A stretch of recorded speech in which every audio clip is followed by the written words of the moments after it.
Assalamualaikum warahmatullahi wabarakatuh. Yang terhormat kepada Bapak Ahmad Yani, MPD, selaku dosen pengampu di mata kuliah pengantar ilmu pendidikan di STKIP PGRI Bangkalan, dan teman-teman saya yang saya cintai dan saya sayangi. Semoga kita ada dalam keadaan sehat walafiat. Amin ya rabbal alamin.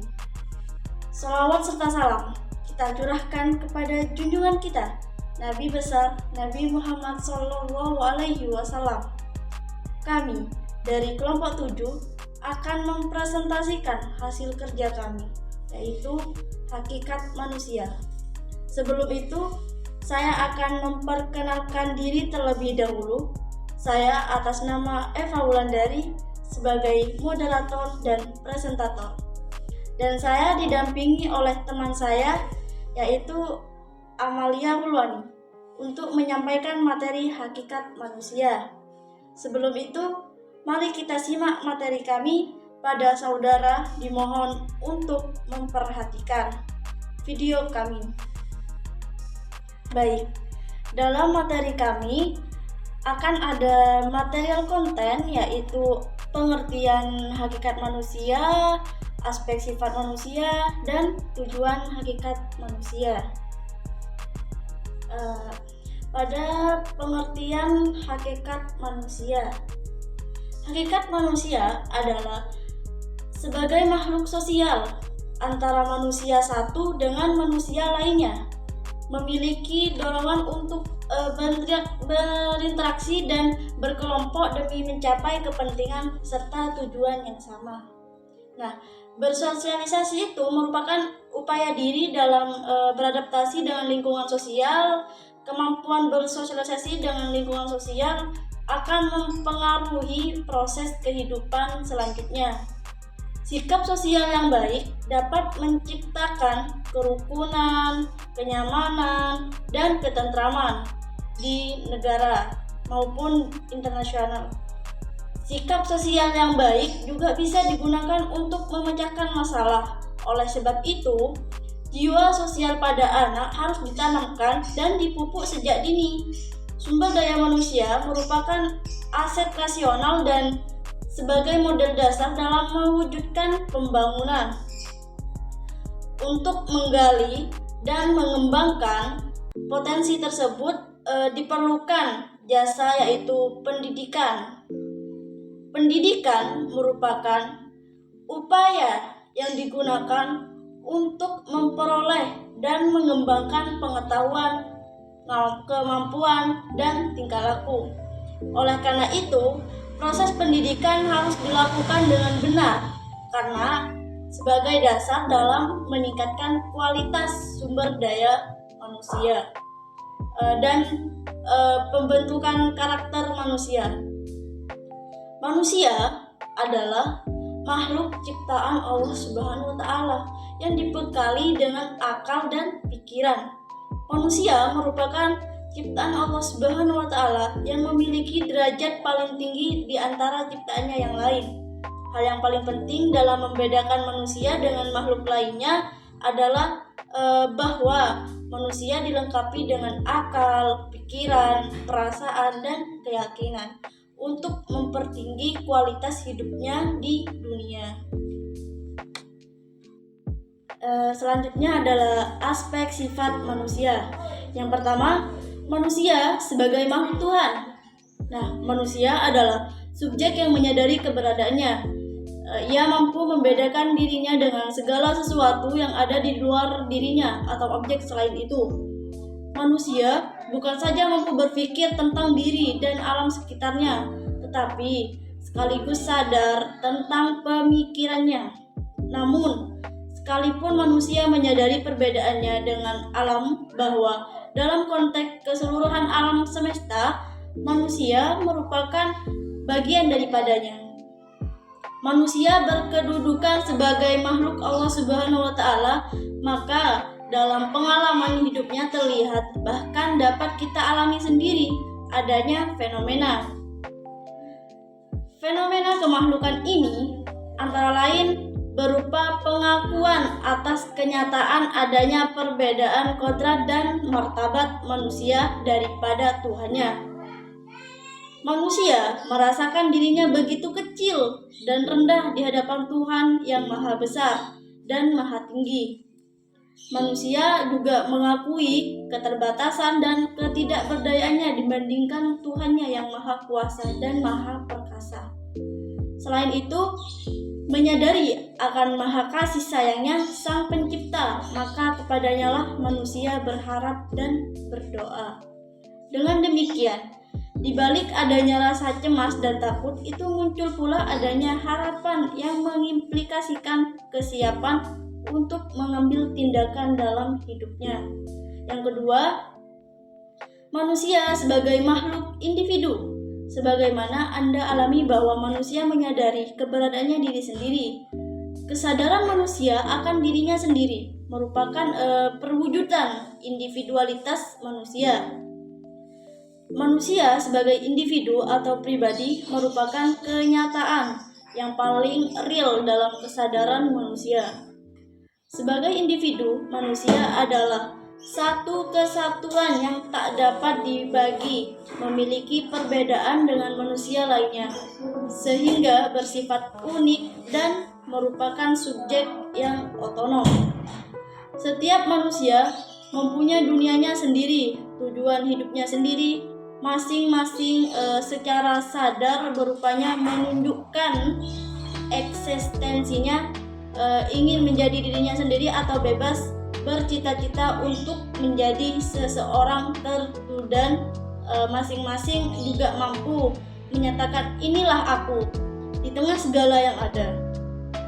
Setiap manusia juga mampu mengambil distansi, menempati posisi, wajah, masuk berpikir, bebas mengambil sikap dan bebas mengambil tindakan tanggung jawabnya sendiri atau otonom. Karena itu, manusia adalah subjek dan bukan objek. Yang ketiga, manusia sebagai makhluk sosial. Manusia adalah makhluk individual. Namun, demikian ia tidak hidup sendirian. Tak mungkin hidup sendirian dan tidak pula hidup untuk dirinya sendiri. Manusia hidup dalam keterpautan dengan sesamanya, dalam hidup bersama, dalam sesamanya atau bermasyarakat. Setiap individu menempati kedudukan atau status tertentu. Di samping itu, setiap individu mempunyai dunia dan tujuan hidupnya masing-masing. Mereka juga mempunyai dunia bersama dan tujuan hidup bersama dengan sesamanya. Selain dengan adanya kesadaran diri, terdapat pula kesadaran sosial pada manusia. Melalui hidup dengan sesamanya lah manusia akan dapat mengukuhkan eksistensinya. Sehubungan dengan ini, Aristoteles menyebut manusia sebagai makhluk sosial atau makhluk bermasyarakat. Setiap manusia adalah pribadi atau individu dan adanya hubungan pengaruh timbal balik antara individu dengan sesamanya, maka idealnya situasi hubungan antara individu dengan sesamanya itu tidak merupakan hubungan antara subjek dengan objek, melainkan subjek. Yang keempat, manusia sebagai makhluk berbudaya. Manusia memiliki inisiatif dan kreatif dalam menciptakan kebudayaan, hidup berbudaya, dan membudaya. Kebudayaan bukan sesuatu yang ada di luar manusia, bahkan hakikatnya meliputi perbuatan manusia itu sendiri. Manusia tidak terlepas dari kebudayaan, bahkan manusia itu baru menjadi manusia karena dan bersama kebudayaannya. Kebudayaan tidak bersifat statis, melainkan dinamis. Kodrat dinamika pada diri manusia mengimplikasikan adanya perubahan dan pembaharuan kebudayaan. Hal ini tentu saja didukung pula oleh pengaruh kebudayaan masyarakat atau bangsa lain terhadap kebudayaan masyarakat yang bersangkutan. Selain itu, mengingat adanya dampak positif dan negatif dari kebudayaan terhadap manusia. Masyarakat kadang-kadang terombang-ambing di antara dua relasi kecenderungan. Di satu pihak ada yang mau ada yang mau melestarikan bentuk lama atau tradisi, sedang yang lain terdorong untuk menciptakan hal-hal yang baru atau inovasi. Yang kelima, manusia sebagai makhluk susila. Manusia sadar akan diri dan lingkungannya, mempunyai potensi dan kemampuan untuk berpikir, berkehendak bebas, bertanggung jawab, serta punya potensi untuk berbuat baik. Karena itulah, eksistensi manusia memiliki aspek kesusilaan. Sebagai makhluk yang otonom atau memiliki kebebasan, manusia selalu dihadapkan pada suatu alternatif tindakan yang harus dipilihnya. Adapun kebebasan berbuat ini juga selalu berhubungan dengan norma-norma moral dan nilai-nilai moral yang juga harus dipilihnya. Karena manusia mempunyai kebebasan memilih dan menentukan perbuatannya secara otonom, maka selalu ada penilaian moral atau tuntunan pertanggungjawaban atas perbuatannya. Yang keenam, manusia sebagai makhluk beragama. Aspek keberagaman merupakan salah satu karakteristik esensial eksistensi manusia yang terungkap dalam bentuk pengakuan atau keyakinan akan kebenaran suatu agama yang diwujudkan dalam sikap dan perilaku.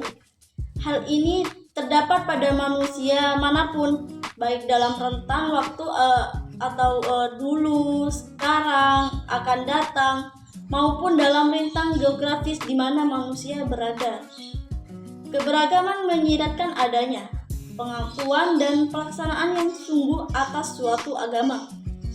Di lain pihak, Tuhan pun telah menurunkan wahyu melalui utusan-utusannya dan telah menggelar tanda-tanda di alam semesta untuk dipikirkan manusia agar manusia itu beriman dan bertakwa kepadanya. Manusia hidup beragama karena agama menyangkut masalah-masalah yang bersifat mutlak, maka pelaksanaan keberagaman akan tampak dalam kehidupan sesuai agama yang dianut masing-masing individu. Hal ini baik berkenaan dengan sistem keyakinannya, sistem peribadatan maupun berkenan dengan pelaksanaan tata kaidah yang mengatur hubungan manusia dengan Tuhannya, hubungan manusia dengan manusia, serta hubungan manusia dengan Allah. Saya akan melanjutkan dari Eva Wulandari.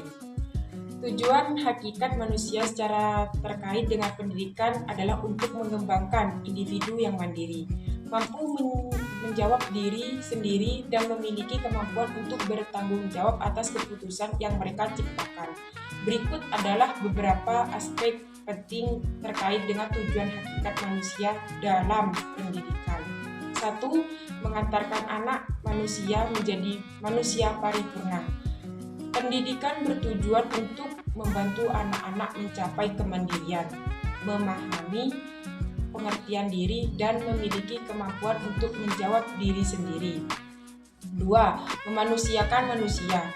Pendidikan adalah upaya memanusiakan manusia atau humanisasi sehingga individu dapat mengembangkan kehidupan mereka sesuai dengan keinginan dan potensi yang dimiliki. 3. Mengembangkan keterampilan sosial dan emosional. Pendidikan harus membantu individu mengembangkan keterampilan sosial dan emosional sehingga mereka dapat menghadapi tantangan hidup dan berkelanjutan dengan baik. Terima kasih kepada saudara-saudara yang telah mendengarkan penjelasan dari kami. Sekian dari kami. Wassalamualaikum warahmatullahi wabarakatuh.